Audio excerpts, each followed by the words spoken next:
حضرت ایوب علیہ السلام کا واقعہ سن لیجیے. حضرت ایوب علیہ السلام کو رب العالمین نے جسمانی ایک مصیبت دے کے رکھا تھا. ایوب علیہ السلام پر اللہ رب العالمین قرآن میں کہتے ہیں وَأَيُّوبَ إِذْ نَادَىٰ رَبَّهُ أَنِّي مَسَّنِيَ الضُّرُّ وَأَنتَ أَرْحَمُ الرَّاحِمِينَ. یاد کرو ایوب علیہ السلام کو جب اس نے اپنے پروردگار کو پکارا، مولا کریم مجھے بیماری لگ گئی ہے اللہ، اور تو بہت رحم و کرم کرنے والا ہے اللہ، تو ارحم الراحمین ہے اللہ، مولا کریم میرے پاس کس چیز کی کمی ہے مولا کریم. حضرت ایوب علیہ السلام کو اللہ رب العالمین نے جب ایمان کے عالم میں پہنچایا، مولا کریم نے زندگی کے اندر سب سے بڑی مصیبت ایوب علیہ السلام کے لیے وہی تھی. ایوب علیہ السلام ربی کا یا سے مانگتا رکھا، مولا کریم اللہ تو میں تو گنہگار ہوں مولا کریم، اے اللہ مولا کریم میں تجھی سے مانگتا ہوں مولا کریم. حضرت ایوب علیہ السلام صبر کرتے رہے، پیکر صبر بنتے رہے، پیکر صبر کی استقامت کی زبان میں کبھی بھی حرف شکایت نہیں لائے. ایوب علیہ السلام اللہ رب العالمین سے مانگتا رہا، مولا کریم تو غفور الرحیم اللہ، بیماری کے مالک تو ہی اللہ، مصیبت دینے والا تو ہی اللہ، مولا کریم اگر تو حاصل نہ کرے مولا کریم بیماری کو حاصل کرنے والا کہ مولا کریم اللہ اس مصیبت میں اتنی بڑی مصیبت تم نے دیا ہے مولا کریم کہ میرے اہل عیال مجھے چھوڑ کے چلے گئے مولا کریم، یہ اللہ تو غفور الرحیم اللہ، مولا کریم میری ایک بیوی کے علاوہ ساری بیویاں مجھے چھوڑ کے چلے گئے مولا. جب اللہ رب العالمین نے حضرت ایوب علیہ السلام کو اس مصیبت سے قاصر کیے، جب دور کیے، مولا کریم کہہ رہے ہیں ایوب تو بہت بڑی مصیبت کا سامنا کیا موت ہے ایوب، اے ایوب تو بہت بڑا صابر نکلا، اے ایوب تو اپنے پیر کو زمین پہ مارو، تو اپنے پیر کو زمین پہ مارو. زمین پہ مارنے کی دیری تھی کہ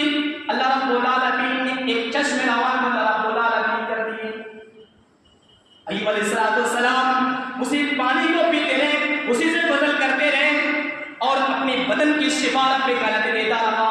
میرے جی ساتھیوں، اللہ کے نبی کی حدیث ہے کہ حضرت ابو ہریرہ رضی اللہ عنہ روایت کرتے ہیں کہ نبی کریم صلی اللہ علیہ وسلم فرماتے ہیں کہتے ہیں ایوب علیہ السلام کو رب العالمین نے شفا دیا. مولا کریم نے جب شفا دیا، مولا کریم نے ایوب علیہ السلام ننگے بدن نہا رہے تھے، اللہ رب العالمین نے ان کو پر اپنی نوازشیں، اپنی رحمت کی برسات برسائے. اور کیا برسائے؟ وہ ہے سونے کی ٹڈیوں کے رب کائنات نے برسات برسائے. میرے ساتھیوں، صبر کیے حضرت ایوب علیہ السلام نے، صبر کے پیکر بن کے ایوب علیہ السلام رہے، کبھی بھی استقامت کے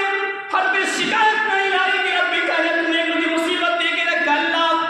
نہ کوئی چیز رب کائنات کے سامنے طلب کی اللہ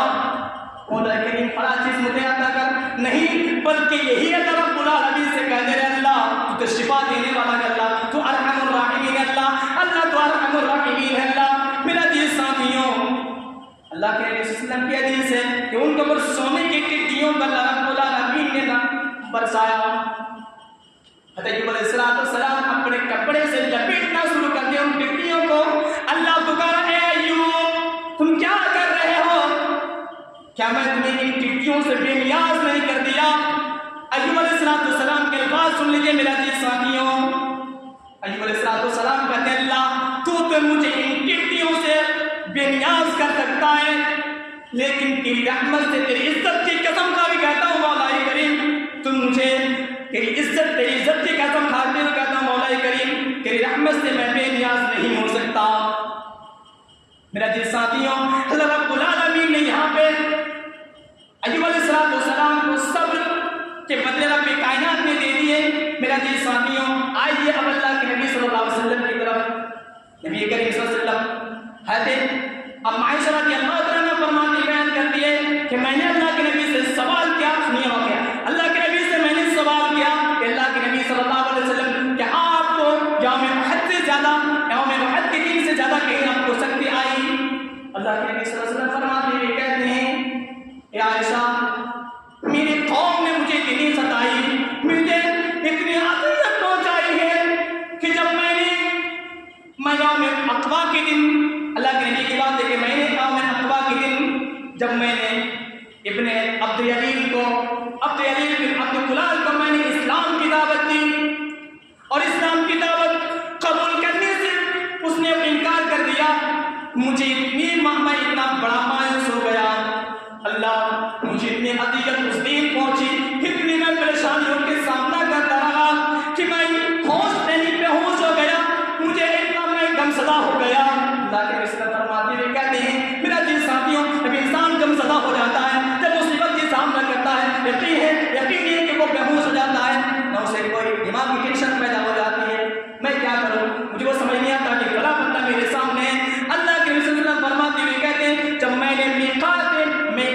اہل نجد کے قریب پہنچا، سنیے واقعہ، اللہ کے نبی فرماتے ہوئے کہتے ہیں کہ جب میں نے میقات اہل نجد کے قریب پہنچا، میں نے اپنے سر کو اٹھایا، جب میں ہوش آیا تو اہل نجد کے قریب مجھے ہوش آیا اور میں اپنے سر کو اٹھایا تو میں نے دیکھا کہ مجھے ایک بادل سایہ کرتے ہوئے جا رہے ہیں۔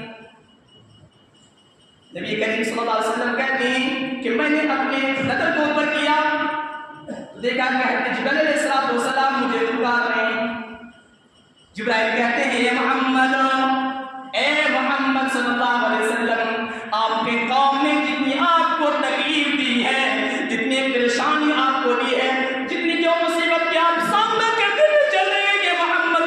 اللہ رب العالمین آپ کی ہر بات کو دیکھ چکا ہے، اللہ رب العالمین آپ کی ہر حرکات کو دیکھ چکا ہے اے محمد۔ اسی لیے رب کائنات نے ان دونوں پہاڑیوں کے فرشتوں کو آپ کے اوپر متعین کر چکا ہے، آپ جو چاہیں گے وہی ہوگا، آپ صرف حکم صادر فرمائیں۔ ان فرشتوں نے اللہ کے نبی کو پکارے اور سلام کرنے کا اللہ کے نبی سے سوال کیا، یا محمد ذالک فیما شئت ان شئت ان اطبق علیہم الاخشبین، اے محمد صلی اللہ علیہ وسلم آپ جس طرح چاہیں گے اسی طرح ہی ہوگا۔ اگر آپ کی منشا ہے کہ ان دونوں پہاڑیوں کو، ان دونوں پہاڑ کو میں اپنے قریب لاؤں، لانے کے بعد ان لوگوں کو میں کسی کے درمیان ہلاک کر دوں تو یہ ہو جائے گا۔ اللہ کے فرماتے ہوئے کہتے ہیں بل ارجو ان یخرج اللہ من اصلابہم من یعبد اللہ وحدہ لا یشرک بہ شیئا، نہیں بلکہ مجھے امید ہے رب کائنات سے، مجھے امید ہے رب کائنات سے جو ان کے پشتوں سے رب کائنات ان لوگوں کو پیدا کرے گا جو صرف